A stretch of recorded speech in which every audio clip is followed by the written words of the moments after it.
그날 엄마랑 저는 하염없이 밤길을 달리고 있었어요.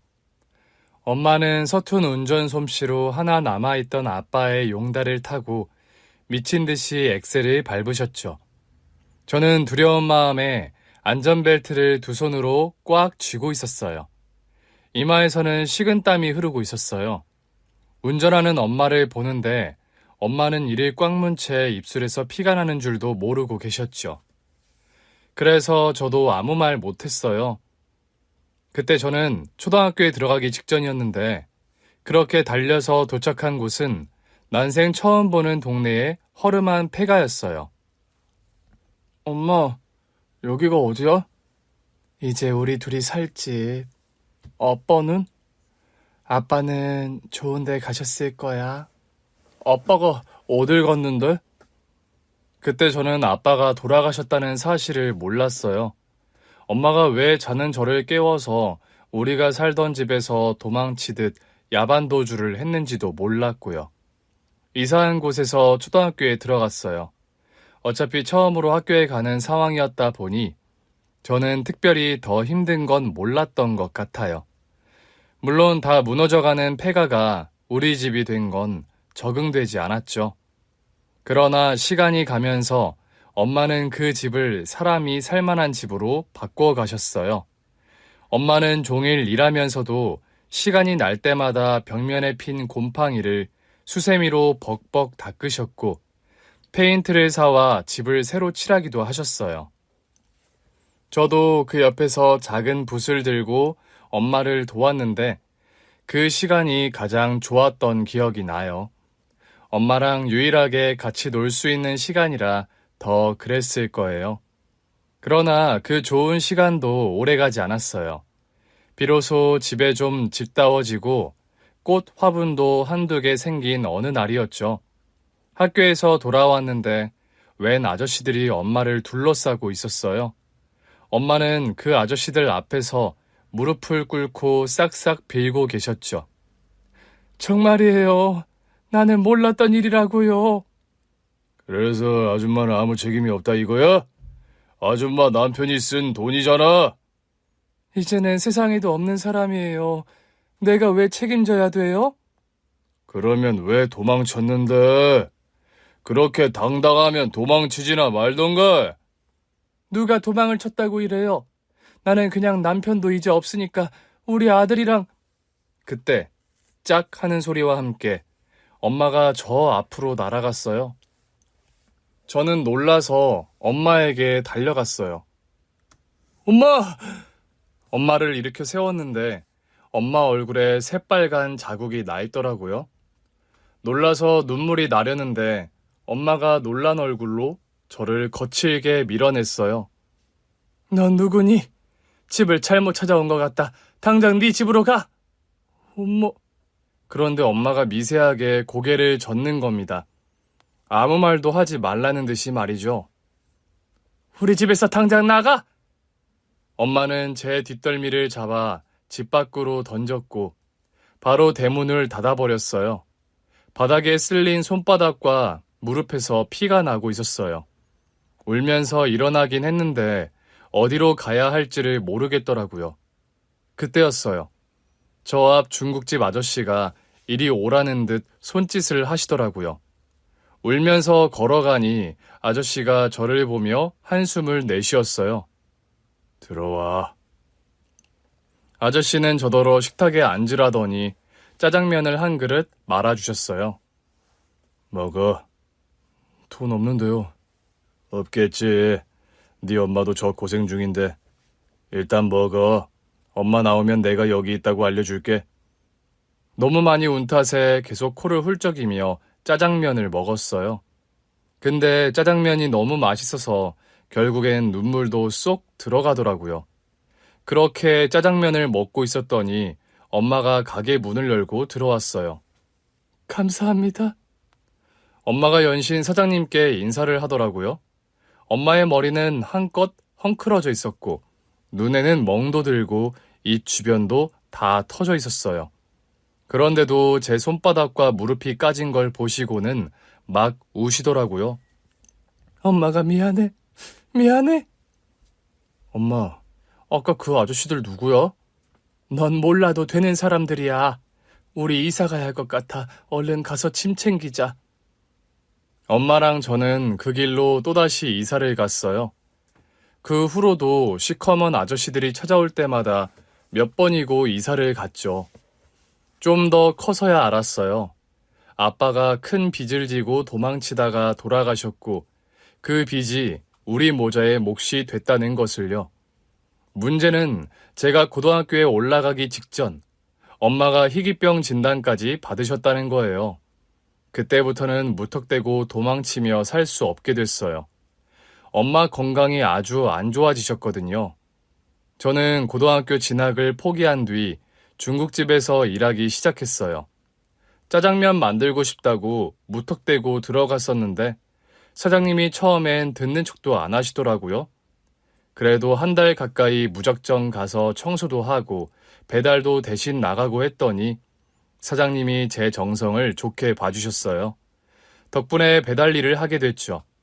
그러면서 한 번씩 주방에 들어오라고 하셔서는 재료 손질도 같이 하게 해주셨어요.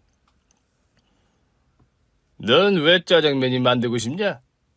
어릴 때 갈 데 없는 저한테 짜장면을 만들어주신 분이 있었거든요. 그래? 네. 그래서 저도 누군가에게 한 그릇으로라도 위로를 주는 짜장면을 만들고 싶어요. 그럼 그렇다고 말을 하지. 무턱대고 들어와서 짜장면을 만들고 싶다고 하면 누가 바로 그래 와서 만들어라 그러겠어. 처음에는 듣는 척도 안 하셨으면서. 나도 낯을 가려서. 그래도 사장님께 배우고 싶었어요. 왜? 제가 짜장면이라면 물릴 만큼 먹어봤는데 사장님 짜장면이 가장 맛있었어요. 사장님이 저를 흘끗 보시더니 피식 웃으셨어요. 맛은 알아서. 몰랐는데 알고 보니 왕년에는 호텔에서 중식 요리를 하셨다고 하더라고요. 근데 왜 지금은 안 하세요? 이러다가 병이 났거든. 몇 년 쉬다가 결국 호텔로는 안 돌아갔지. 후회는 안 하세요? 후회 안 해. 할 만큼 해봤으니까. 널 꿈이 뭐냐? 진짜 셰프가 돼서 제 가게 차리는 거요. 이야, 멋진데. 근데 제가 고등학교도 못 가서 가능할까요? 중학교는 졸업했다는 소리네. 멋지다. 난 초등학교도 겨우 나왔는데. 네? 그런데도 호텔에서 요리를 하셨다고요? 우리 집이 너무 가난했거든. 그래서 철가방을 들었지.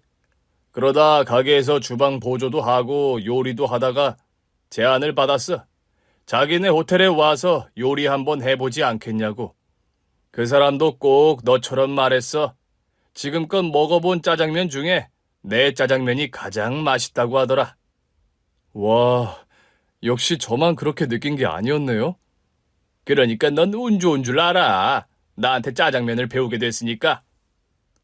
그때부터 저는 배달도 열심히 하고 시간 날 때마다 요리도 배웠어요. 그렇게 열심히 하루를 보내고 집에 돌아오면 어머니는 저를 늘 안쓰러워 하셨어요. 나 때문에 고등학교도 못 가고 미안하다. 엄마, 저 요즘 요리도 배워요. 나중에 제가 제 가게 차려서 엄마 호강시켜 드릴게요. 요리를 배운다고? 네. 알고 보니 우리 중국집 사장님이 호텔에서도 요리하던 실력자였더라고요. 그랬어? 그래도 학교에 가야 하는데. 엄마, 이제 와서 학교에 간다고 제 인생이 뭐 달라지겠어요? 저는 돈 벌어서 엄마 병원비도 대고 아버지 빚도 깨끗하게 갚아 없애는 게 우선이라고 생각해요. 그게 어디 한두 푼이어야 말이지. 내 병원비는 좀 드냐고. 나도 나가서 일을 해야 하는 건데. 그러다 지난번처럼 쓰러지시면 제가 더 힘들어요. 제발 집에서 편히 계세요. 어떻게 편하게 있어? 우리 아들이 이렇게 고생하는데. 네, 괜찮아요. 엄마만 건강할 수 있다면 뭐든 할 수 있어요. 좀 더 크고서야 보이더라고요. 엄마가 여자 혼자의 몸으로 저를 키우기 위해 얼마나 애를 쓰셨을지. 그래서 이제부터는 제가 다 해드리겠다고 마음은 먹었는데 다달이 아버지 빚을 갚고 나면 남는 돈이 거의 없었어요. 엄마한테 뭘 더 해드리고 싶어도 할 수 있는 여유가 없었죠. 어떤 날은 이렇게 언제까지 할 수 있을까 싶다가도 요리 배우는 게 그렇게 재밌었어요. 이대로 포기하면 아무것도 못한다. 그러니 일단 버텨보자. 나는 아직 젊다. 그러면서 버티고 또 버텼던 것 같아요. 하루는 일 끝나고 혼자 중국집에 우두커니 앉아 있었더니 사장님이 제 어깨를 툭 치며 그러셨어요. 너 벌써 20살 넘었지? 그럼요. 넘은 게 언젠데요. 그럼 주방 가서 탕수육 좀 튀겨봐. 제가요? 그럼 내가 튀기니? 아니요. 제가 해볼게요. 저는 후다닥 주방으로 가서 탕수육을 만들어 왔어요. 근심 걱정으로 머리가 꽉 찰 때도 요리만 하면 머리가 그렇게 개운해졌어요. 탕수육을 내왔더니 상 위에 고급 술과 잔이 2개 놓여 있더라고요. 이거 엄청 비싼 술 아니에요? 너 아버지도 일찍 돌아가셨다며?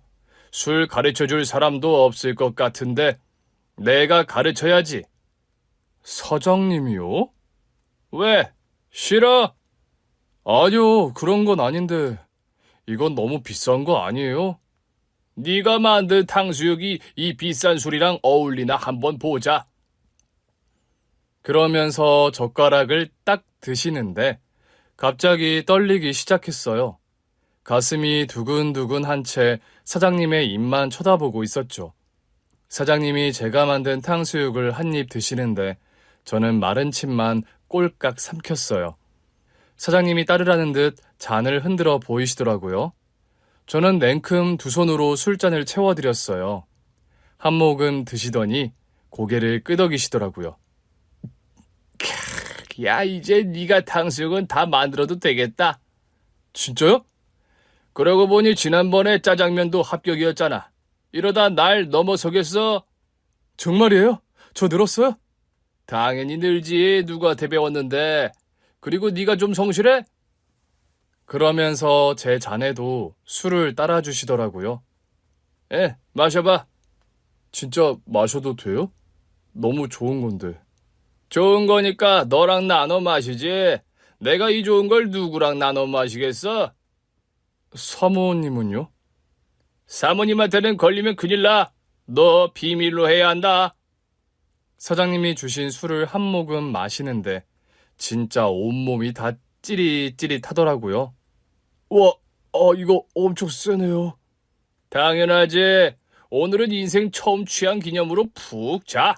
걱정한다고 달라질 거 아니면 너무 걱정할 거 없어. 내가 살아보니까 힘든 시간도 지나가. 뭐 좋은 시간도 지나가고. 좋은 시간도 지나가는 건 좀... 물론 저는 좋은 시간이 아직 안 와서 그게 뭔지는 모르겠지만요. 다 지나가는 거야. 그러니까 너무 일비일이할 필요가 없어요. 그게 뭐예요? 일비일이? 임마, 아무리 학력은 중졸이어도 책은 읽어야 돼. 사람한테 중요한 건 학벌이 아니라 지혜야. 책 읽으면 그런 게 생겨요? 나 한 달에 책을 최소 5권은 읽어. 와, 정말요? 더 읽고 싶어도 시간이 없어서 못 읽는 거야.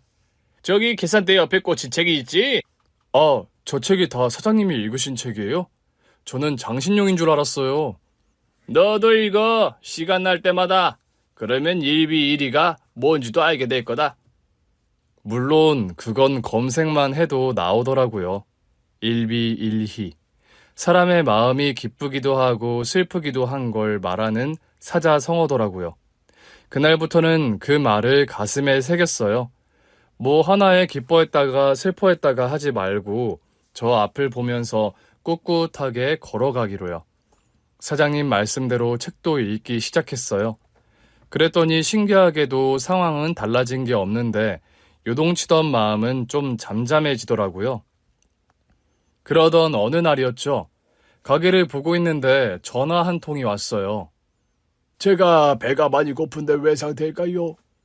사장님이 사모님이 좀 아프셔서 같이 병원에 가신 날이었어요. 저 혼자 주문도 받고 배달도 하던 때라 좀 정신은 없었지만 이상하게 외면이 안 되더라고요. 어디시죠? 금방 가져다 드릴게요. 짜장면 한 그릇값 정도는 내가 갚아줄 수 있으니까 하고 찾아갔는데 웬 빌라 지하실이더라고요. 빌라 지하실에 혼자 사는 독거노인 할아버지셨는데 너무 마른 데다 행색이 너무 짠한 겁니다. 할아버지 혼자 사세요? 짜장면이 아주 맛있습니다. 그래요? 제가 만들었어요. 젊은 사람이 실력이 아주 좋네. 딱 봐도 정신도 오락가락 하신 것 같더라고요. 할아버지, 식사는 제때 챙겨 드셔야 해요. 먹을 게 없어.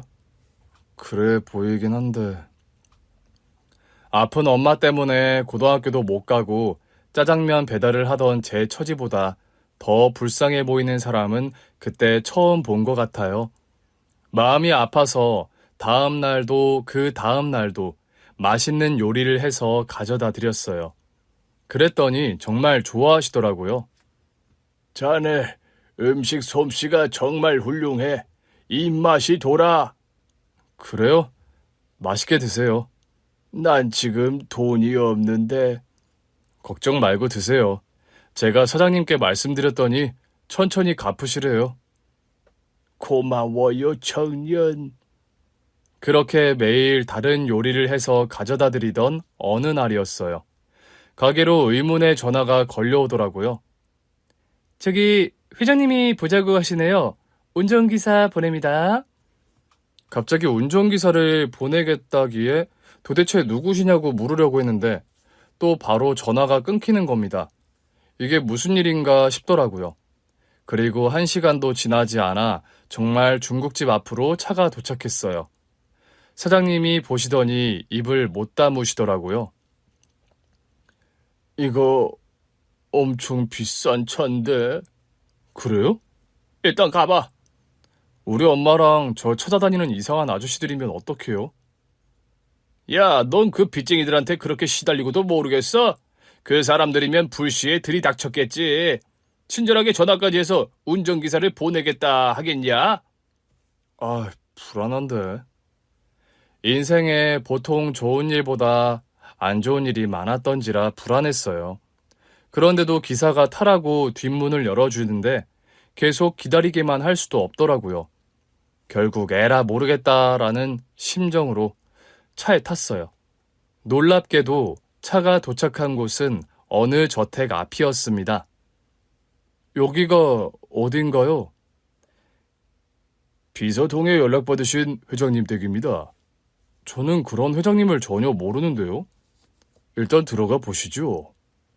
무턱대고 들어가라고 하는데 절로 허리가 숙여지는 집이었어요. 조심스럽게 마당으로 들어가는데 저 앞에 웬 노인이 저를 보고는 이리 오라며 손짓하시더라고요. 그 모습이 꼭 저 어릴 때 중국집 사장님처럼 보여서 저도 모르게 다가갔어요. 오는데 불편한 건 없었나? 예? 그럼요. 차가 정말 편하던데요. 그랬다니 다행이군. 참, 내가 옛날 사람이라 나이 어린 친구한테 그냥 말을 놔버렸네. 듣기 불편한가? 아닙니다. 저보다 한참 어르신 같은데 당연히 말씀 편하게 하셔야죠. 일단 회장님이라는 분을 만나긴 했는데도 전혀 이분이 왜 나를 부른 건지 모르겠더라고요. 그런데요, 회장님, 왜 저를 부르신 거예요? 저는 아무리 봐도 초면 같은데요. 들어가지. 들어가면 알게 될 거야. 회장님의 뒤를 따라 집 안으로 들어갔을 때 저는 거실에 앉아있는 사람을 보고 깜짝 놀랄 수밖에 없었습니다. 할아버지? 왔구나. 그 할아버지는 분명 제가 매일 외상으로 요리해서 가져다 드린 그분이었어요. 저는 놀라서 할아버지께 다가갔어요. 할아버지, 어떻게 여기 계세요? 이렇게 멀끔하게 차려입고 계시니까 다른 사람 같아요. 놀랐지? 여기가 혹시 할아버지 댁이에요? 저 사람이 우리 형. 네? 놀라서 회장님을 돌아보니 회장님이 곁으로 와 앉으시더라고요. 내 동생 맞아. 그러면 혹시 잃어버리셨던 거예요? 그게 이 녀석이 집을 나갔던 것 같아. 물어봐도 정확히 말을 안 하기도 하고 못하기도 해서. 제가 봤을 때는 빌라 지하에 혼자 살고 계셨어요. 원래도 경도 인지 장애가 있는 녀석이라서. 그런데 나이가 들면서 치매까지 겹쳐서 스스로 제대로 된 판단을 내릴 수 있는 상태가 아니야. 그런 와중에 집을 나가버리는 바람에 우리도 한참을 못 찾고 있었어. 그런데 어떻게 찾으신 거예요? 녀석이 공중전화에서 내 회사로 전화를 걸었더라고. 그러면서 자네 다니는 중국집 이름을 알려주면서 그 중국집에서 일하는 청년한테 외상값 좀 주라고 했대. 네? 그래서 찾기 시작한 거야. 공중전화 위치부터 찾아서 자네가 있던 중국집도 찾아냈지. 그 중국집에 가서 혹시 외상으로 밥을 먹은 노인이 있냐고 물었더니 바로 동생이 살던 빌라 주소를 말해주더래. 제가 없을 때였나 봐요. 사장님이 계셨다고 하더라고. 혹시 여기서 일하는 청년도 있냐고 물어봤는데 사장님이 뭔가 이상했는지 대답은 제대로 안 해주셨대. 하지만 그 빌라로 갔더니 내 동생이 있었던 거지. 비서한테 시켜서 중국집 동태 좀 살펴보라고 했더니 자네가 일을 하고 있었더라고. 자네한테는 미안하지만 몰래 사진을 찍어서 내 동생한테 보여주니까 자네가 맞다고 해서 바로 연락을 넣은 거지. 그랬군요. 저는 또 뭐라고. 저는 그냥 외상으로 요리해드린 것밖에 없어요. 사장님도 허락해 주셔서 할 수 있었던 거고요. 만약 끝까지 외상값을 안 갚으면 어쩌려고 했는데. 제가 내려고 했죠. 제가 부탁드려서 시작된 거니까요. 동생을 찾은 뒤에 병원에서 검사를 받게 했는데 자네 덕분에 내 동생이 영양실조 상태를 면해서 살았다고 하더군. 정말요? 에, 영양실조 상태였는데 최근에 음식을 잘 먹은 것 같다고. 그 음식을 해준 사람이 자네 맞잖아. 저한테는 어려운 일도 아니었어요. 정말 다행이네요. 안 그래도 많이 말라 보이셔서 걱정했어요. 어려운 일이 아니라고? 제가 요리하는 걸 워낙 좋아하거든요. 사장님 가게에 있는 재료로 제가 좋아하는 요리 만들어서 가져다 드린 거라 솔직히 저는 행복했어요. 제 요리가 도움이 된다는 게 기뻤거든요. 보통 요리를 하는 이유는 그 음식을 손님에게 먹게 하고 돈을 벌기 위해서 아닌가? 물론 돈도 벌고 싶죠. 그렇지만 저도 인생에서 가장 슬플 때 저한테 공짜로 짜장면을 알아주신 분이 계시거든요.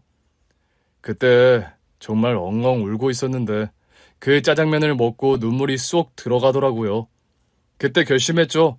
나도 언젠가는 이 짜장면 만드는 사람이 돼야겠다 하고요. 회장님이 제 얘기를 가만히 들으시더니 갑자기 제안하셨어요. 그럼 나한테도 그 짜장면을 한 그릇 만들어 주겠나? 네? 그럼요. 그럼 제가 저희 가게에 가서 우리 집에도 재료가 다 있어. 여기서요? 왜? 혹시 주방이랑 도구를 가리는 요리사야? 아니요, 저는 아직 요리사라고 불릴 주제도 못 됩니다. 저야 영광이죠. 그래? 내 동생의 목숨을 구해준 사람을 불러다가 요리를 시켜 먹는데도 기분이 안 나쁜가? 우리가 대접해도 부족한 마당에 오히려 밥을 해달라고 하고 있잖아. 제가 뭘 했다고요. 그냥 알아주시고 이렇게 불러주신 것만으로도 힘이 납니다. 작게나마 좋은 일을 했더니 이렇게 알아주는 분들이 계시구나 싶네요. 위로가 됐어요. 앞으로도 이 순간을 기억하면서 견디며 나아갈 수 있을 것 같아요. 견뎌야 할 일이 많은가 봐. 네, 아무래도 고등학교도 못 가고 철가방으로 살아야 했으니까요. 제가 말을 더 못 잇고 있자 회장님이 저한테 부엌을 안내해 주셨어요. 우리 아주머니가 재료는 다 가져다 주실 거야. 필요한 것만 말해. 네, 맛있게 만들어 드리겠습니다. 나도 먹을래. 어느새 회장님 동생인 그 할아버지도 따라와서 조르시더라고요. 당연하죠. 할아버지 것도 당연히 만들어 드리죠. 그렇게 저택의 화려한 부엌에서 짜장면을 만들려니 송구한 기분까지 들더라고요. 회장님 말씀대로 제가 원하는 재료가 다 있었어요. 심지어는 우리 중국집에서 쓰던 것보다 품질이 훨씬 좋은 것들이었죠. 더 좋은 재료로 짜장면을 만들었더니 그 풍미가 더 살더라고요. 다른 중식 요리 재료들도 많길래 요리도 2가지 더해서 내어갔더니 회장님과 할아버지가 아주 좋아하셨어요. 냄새만으로도 아주 기대가 되는데. 형, 진짜 맛있어. 내가 지금껏 태어나서 먹은 중식 요리 중에 최고로 맛있어. 그래, 우리 동생이 최고로 맛있다고 하는 짜장면 좀 먹어보자. 아, 그러지 말고 같이 먹어. 사실은 손님으로 모신 건데 내가 특별히 부탁한 거니까. 네. 같이 앉긴 했는데 눈은 회장님의 입을 향해 있었어요. 회장님께서 크게 한 젓가락을 잡으시더니 후루룩 드시더라고요. 그런데 표정이 너무 묘하신 겁니다. 맛이 별로인가요? 아니야, 아주 맛있어. 전에 만든 것보다 더 맛있어. 회장님 동생분은 맛있다고 추켜 세우셨지만 회장님은 어쩐지 표정이 어두우셨어요. 대답을 기다리고 있는데 조금 뒤 회장님이 눈물을 훔치시더라고요. 회장님. 자네 정말 재능이 있네. 네? 난 요즘 짜장면을 하도 달아서 잘 안 먹었는데 이건 진짜 짜장이야. 내가 생각하는 아주 고급 짜장이야. 아, 저희 사장님께서 이 방식을 고수하시거든요. 사장님께 배웠어요. 그 사장님이 누구시지? 제가 성함을 말씀드리자 회장님이 손뼉을 치시더라고요. 그 친구, 전에 우리 계열사 호텔 주방장 아니었나? 맞아요. 호텔에서 일한 적 있으시다고 했어요. 그래, 맞아. 그 친구가 만들어준 짜장면 이후로 처음이야. 그 친구가 몸에 안 좋아서 관뒀다는 얘기 듣고 많이 아쉬웠는데 그 맛을 이렇게 다시 만나네. 사장님도 들으시면 좋아하실 것 같아요. 자네 사장님도 같이 모시고 올 걸 그랬네. 조만간 한번 자네 일하는 가게에 들러야겠어. 감사합니다. 저희 사장님이 만드시는 건 더 맛있을 거예요. 아니야, 자네 짜장면도 못지않아. 자부심을 가져도 돼.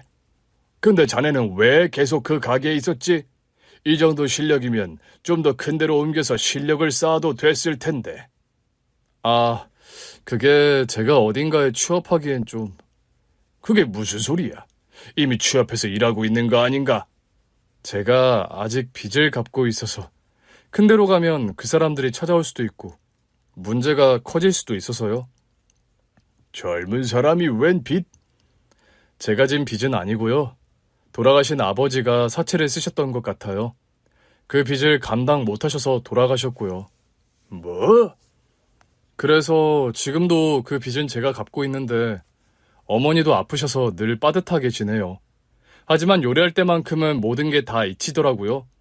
다 잊고 잠깐이나마 행복할 수 있는 때랄까요? 그래서 더 요리가 좋아졌어요. 이렇게 제 요리를 인정해 주시는 분들이 있으니까 앞으로도 더 견딜 수 있을 거예요. 젊은 사람이 혼자 감당하기엔 꽤 버거울 것 같은데. 다들 자기 인생에 무게가 있잖아요.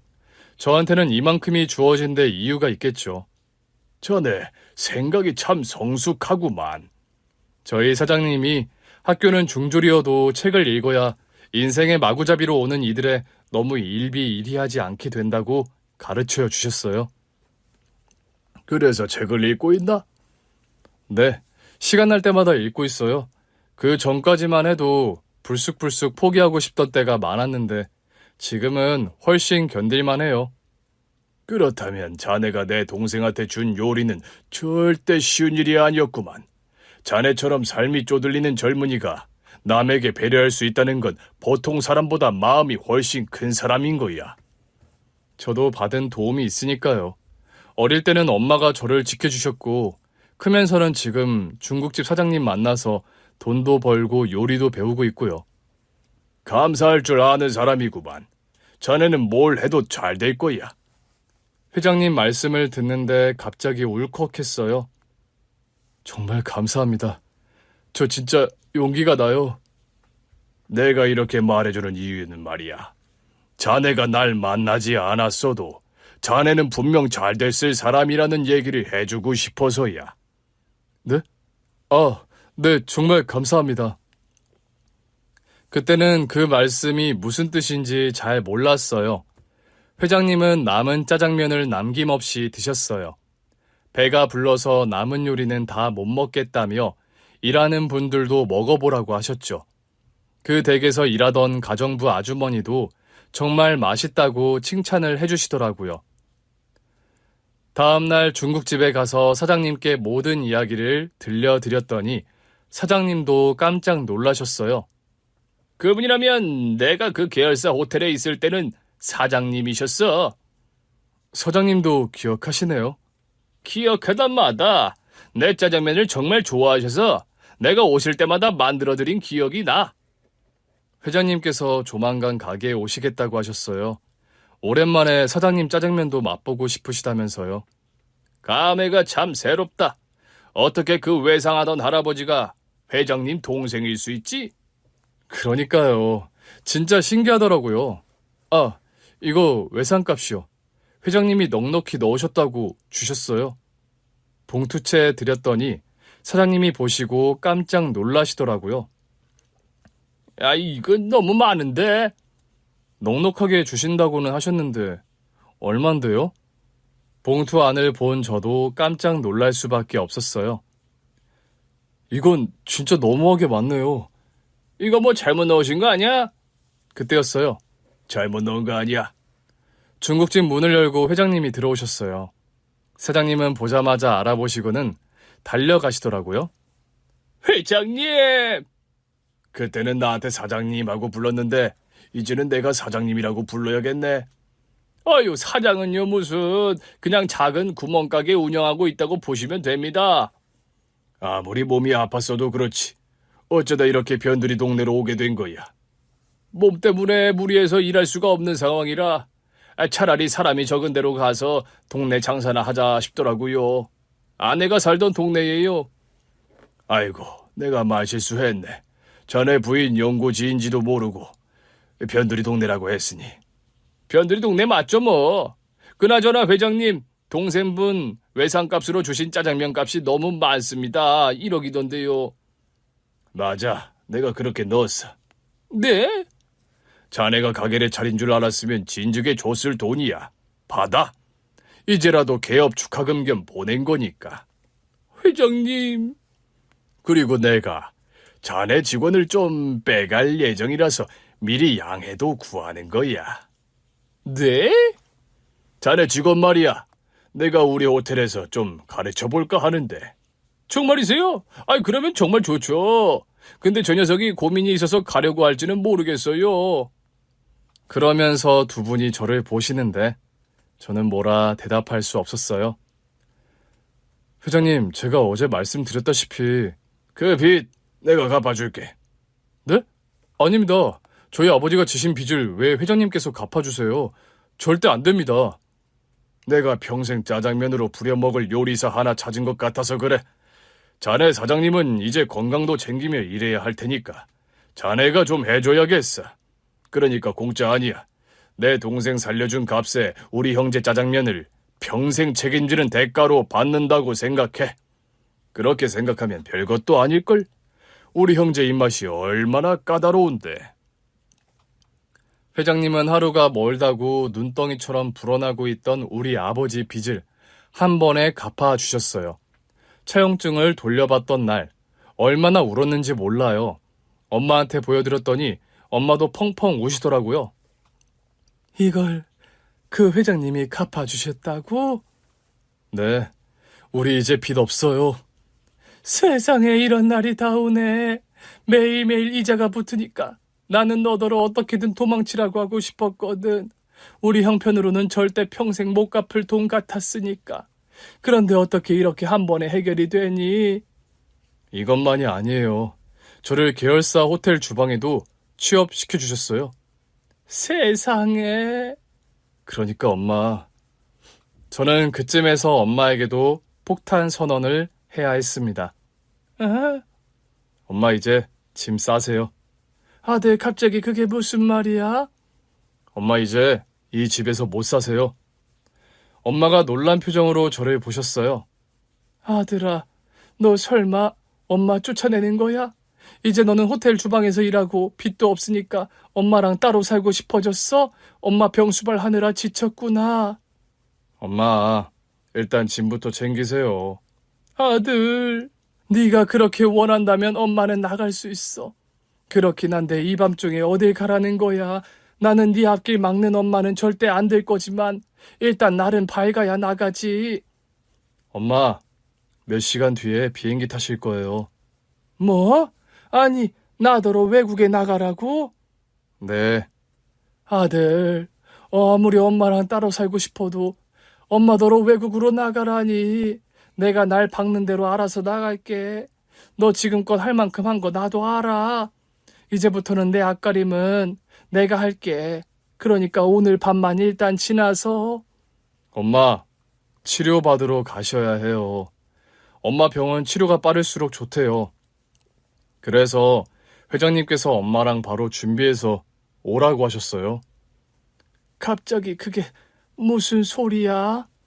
엄마도 참, 제가 엄마랑 왜 따로 살고 싶겠어요. 다름이 아니라 회장님이 아빠 빚은 물론이고 엄마 희귀병도 고쳐주시겠다고 했어요. 일단 제가 같이 갈 건데 회장님께서 현지에 있는 믿을 만한 한국인 간병인도 붙여주신대요. 치료가 오래 걸릴 거라고요. 저더라는 돌아와서 일부터 배우라고 하시네요. 아니, 이게 갑자기 다 무슨 일이니? 저도 믿기지 않아요. 하지만 이 기회를 놓치고 싶지도 않아요. 회장님 동생분에게 요리 몇 번 만들어드리고 얻는 행운이라기엔 너무 과분하지만 저 그냥 잡아보려고요. 이 기회를 놓치면 평생 가난의 굴레에서 못 벗어날 것 같아서요. 저 이제부터는 능력 있는 아들로 살게요. 그래서 엄마 치료 받고 오시면 하고 싶은 것도 마음껏 하시면서 살 수 있게 열심히 일할 거예요. 너 지금까지도 정말 잘했어. 근데 나까지 회장님께 신세 지는 건 좀 너한테 너무 부담 아닐까? 엄마, 나중에 제가 다 갚을 테니까 엄마는 그냥 편하게 치료 받으세요. 그것 봐. 다 너한테 부담일 거 아니야. 부담이면 좀 어때요? 기회가 왔다는 게 중요한 거죠. 저 어떻게든 성공할 거예요. 회장님이 주신 기회 안 놓치고 엄마도 고치고 무조건 다 해낼 거예요. 사실 저는 오히려 힘이 나요. 전에는 하고 싶어도 할 수가 없었는데 이제는 할 기회가 생긴 거잖아요. 그랬었어? 네. 저는 어떻게든 제 문제를 다 해결하고 싶었거든요. 피하고 싶은 적은 없었어요. 우리 아들이 엄마보다 낫네. 엄마는 늘 피해서 도망치려고만 했는데. 저 때문에 그러신 거잖아요. 어린 제가 상처받을까봐. 결국 상처는 상처대로 줬지 뭐. 엄마 때문에 일어난 불행이 아니었잖아요. 저는 아빠도 이해해요. 우리를 먹여 살리려고 애쓰다가 결국 그렇게 되신 거니까요. 맞아. 너희 아버지도 최선을 다했어. 결과가 그랬을 뿐이지. 그래서 엄마는 걱정돼. 엄마까지 신세졌다가 우리 아들이 아빠처럼 무리할까봐. 차용증 안 썼다고 남의 돈 아닌 게 아니잖아. 네, 명심할게요. 엄마가 뭘 걱정하시는지 알아요. 저 믿고 치료 받으세요. 그게 저를 도와주시는 일이에요. 결국 엄마는 미국에서 치료를 받기 시작하셨어요. 모셔다 드리고 간병인 선생님과 인사를 나눈 뒤 한국으로 돌아왔죠. 그때부터는 저도 눈, 코 뜰 새 없이 바빴어요. 호텔에서 막내부터 시작하는데 보통 일이 아니더라고요. 엄마한테 내가 어떻게든 성공할 거라고 큰 소리를 떵떵 쳤지만 전에 일하던 중국집 사장님께서는 찾아가 울면서 술 한 잔씩 얻어 마신 게 꽤 돼요. 그때마다 중국집 사장님이 그러셨어요. 그냥 내가 없다고 생각하고 몇 년만 버텨. 그런 뒤에는 갑자기 계단을 몇 개 껑충 뛰어오른 것처럼 실력이 올라가 있을 거야. 지금은 하나도 안 느껴지는데요. 당연하지. 네가 원하는 최고의 셰프가 되는 게 어디 보통 노력으로 되는 건 줄 알아? 지금 너는 겨우 시작인 거야. 사장님 참 대단한 분이셨네요. 솔직히 저는 사장님처럼 이렇게 동네에 가게 하나만 차려도 좋겠다고 생각한 적이 있었는데 지금 보니까 동네에 가게 하나 차려서 먹고 살 수 있는 게 얼마나 대단한 실력인지 알 것 같아요. 생각해보면 동네 장사로 살아남는 것보다 어려운 게 어딨어요. 동네 장사로 먹고 살 수 있다는 게 기적이죠. 이야, 네가 호텔 주방 막내를 하더니 이제야 세상 보는 눈이 좀 생기는구나. 당연하지. 내가 이 정도 사는 것도 기적인 거야. 그래서 평생 요리 하나 해서 먹고 살고 있잖아. 한 가지 일만 해서 평생 먹고 사는 건 기적이야. 왜요? 보통은 한 가지 일이 금방 잘 될 줄 알거든. 근데 해보면 끝없이 긴 터널을 뚫고 나가야 하는 일이거든. 저 끝에 빛이 안 보이는 때가 더 길지. 그러다 저 앞으로 빛이 좀 보이기 시작할 때가 와. 근데도 여전히 멀어 보인단 말이지. 근데 말이야, 그 빛이 보이기 시작하면 다 온 거다. 그게 언젠데요? 넌 아직 멀었지, 임마. 그러면서 사장님이 낄낄 웃으시는 겁니다. 어찌나 약이 오르던지 아마 사장님이 어깨를 두드리면서 위로를 해주셨다면 다시 사장님 밑에서 일하고 싶다. 나는 그냥 동네 수준인 것 같다. 그랬을지도 몰라요. 그런데 사장님이 저한테 약을 올리시니까 최소한 나도 사장님처럼 호텔 주방장은 돼봐야겠다 싶더라고요. 그때부터는 아쉬운 마음 먹을 시간에 더 연습하기로 마음을 바꿨어요. 제가 안 찾아오는데도 사장님도 저를 안 찾으시더라고요. 나중에 그러셨어요. 이제야 이 녀석이 마음을 잡았나 보다 하셨다고요. 제가 호텔 주방에서 고군분투하는 사이 엄마도 미국에서 치료를 받느라 고군분투하셨어요. 회장님이 워낙 잘 챙겨주셔서 사실상 제가 한 것이라곤 안부를 주고받는 것밖에 없었어요. 그런데도 엄마는 저랑 통화하는 시간을 가장 좋아하셨어요. 일은 어때? 늘 비슷해요. 그냥 열심히 하고 있죠 뭐. 목소리에 힘이 없네. 저는 평소처럼 한다고 하는데도 엄마는 단박에 제 기분을 알아차리셨죠. 아니에요. 조금 피곤해서요. 회장님 말씀이 네가 아주 열심히 일하던데? 회장님이 엄마한테 직접 말씀하셨어요? 그럼 나한테 하루에 한 번은 문자라도 꼭 보내시는걸. 그래요? 너 어떻게 하고 있는지도 다 알아보고 계신 눈치더라.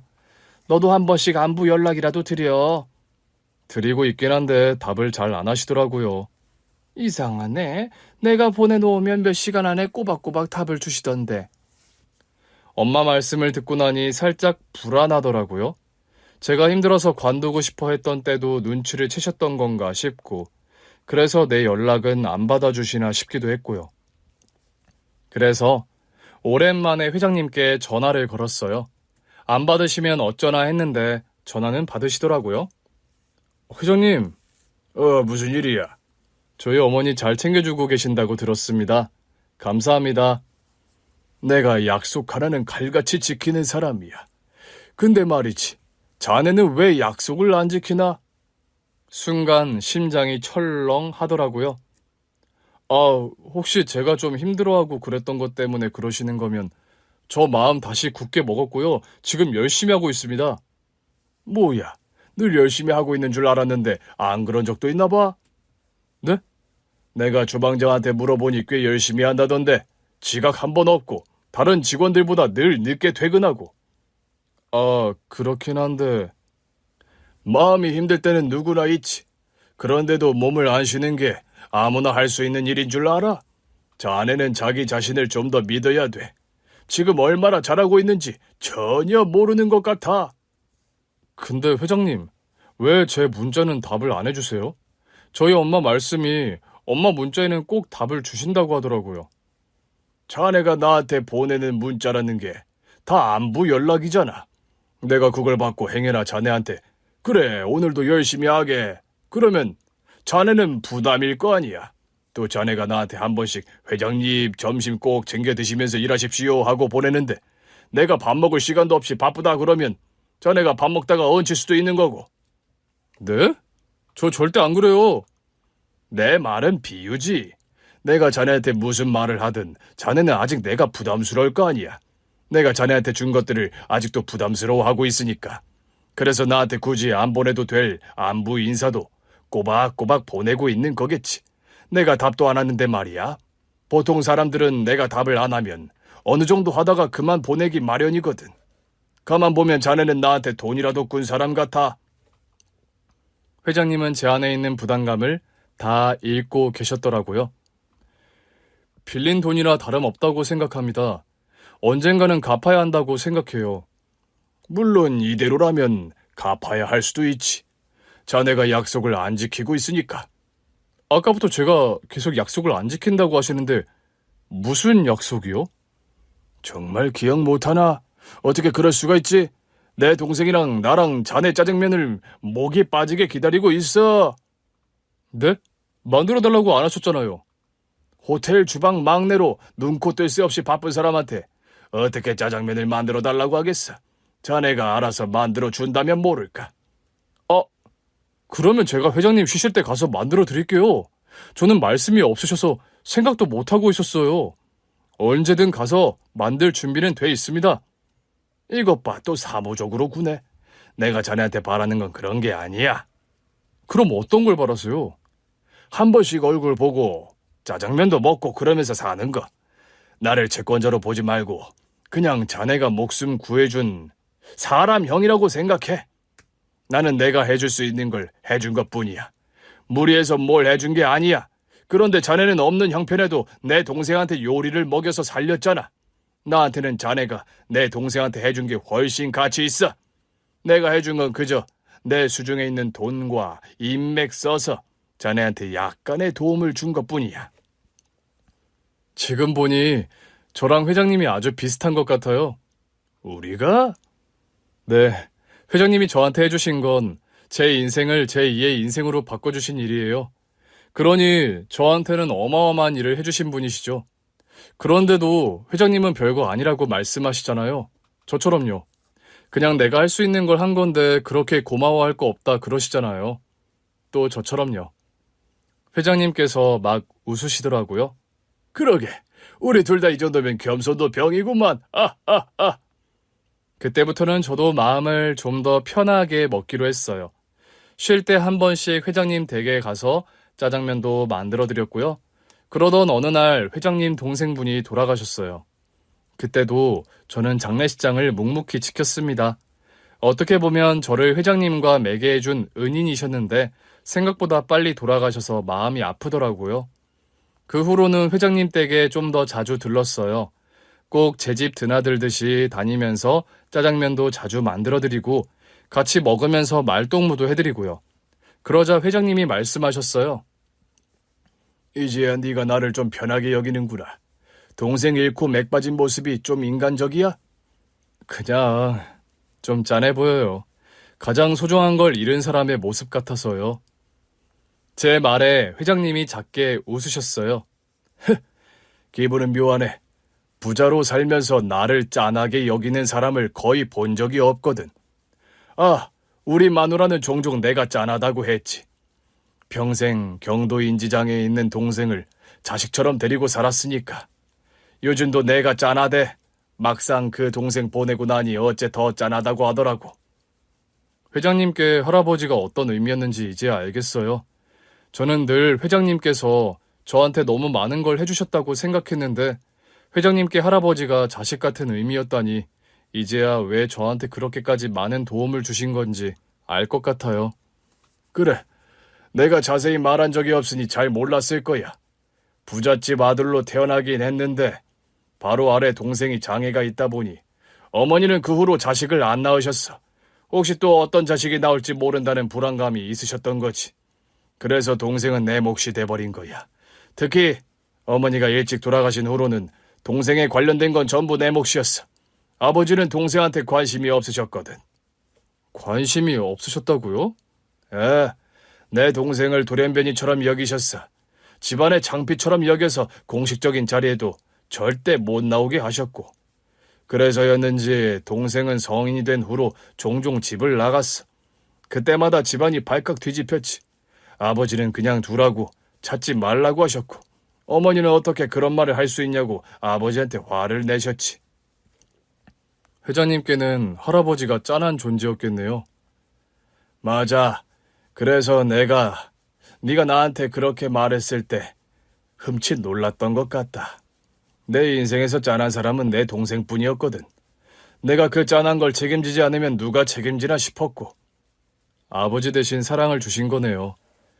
최선은 다했지만 한없이 부족했지. 나는 아버지한테 경영 수업도 받아야 했고 집에 오면 겨우 몇 시간 동생과 마주하는 게 다였으니까. 회장님도 고생이 많으셨네요. 저는 부자는 그래도 돈 걱정은 안 하니까 맘 편히 사는 줄 알았어요. 돈 걱정은 안 하고 살았던 게 맞지. 그것도 큰 복은 맞아. 근데 우리 아버지가 너무 차가우셔서 내가 좀 얼어붙어 살았었어. 아버지 돌아가시고 회장으로 자리를 잡은 뒤에야 잃어버렸던 내 모습을 조금은 다시 찾았지. 돈이 많아도 근심은 있는 거군요. 그렇지. 나중에 너도 돈 많이 벌어봐. 그때 되면 알게 될 테니까. 네 말 맞다나. 나도 짠한 존재야. 제가 괜한 말을 한 것 같아요. 저 평생 놀리실 거죠? 그래도 네가 있어서 내가 오늘 좀 웃는다. 참 고맙다. 그 후로 몇 년이 지났어요. 회장님의 보살핌 덕분에 엄마는 완치 판정을 받고 한국으로 돌아오셨어요. 모시고 집으로 가자 엄마가 깜짝 놀라시더라고요. 이게 다 뭐야? 설마 이 집도 회장님이 해주신 거야? 엄마, 나 수석 셰프잖아요. 어? 연봉이 꽤 돼요. 이 아파트는 제가 산 거예요. 이런 고급 아파트를 샀다고 전세가 아니라? 대출은 좀 꼈지만 제가 산 거 맞습니다. 엄마는 뛸 듯이 기뻐하셨어요. 저는 수석 셰프로 제 이름을 달고 호텔 중식당에서 요리를 하고 있어요. 제가 그 호텔에서 일한 셰프 중 최연소 수석 셰프라고 하더라고요. 요즘 저는 시간이 될 때마다 봉사를 다니며 짜장면을 만듭니다. 셰프로서의 한 가지 목표를 이뤘으니 이제부터는 제가 받은 도움을 잊지 않고 나누며 살아가려고요. 오늘 준비한 사연은 여기까지입니다. 재미있게 들으셨다면 구독과 좋아요, 알림 설정까지 눌러주세요. 그럼 저는 다음 사연으로 찾아뵐게요. 오늘도 건강하고 행복하세요.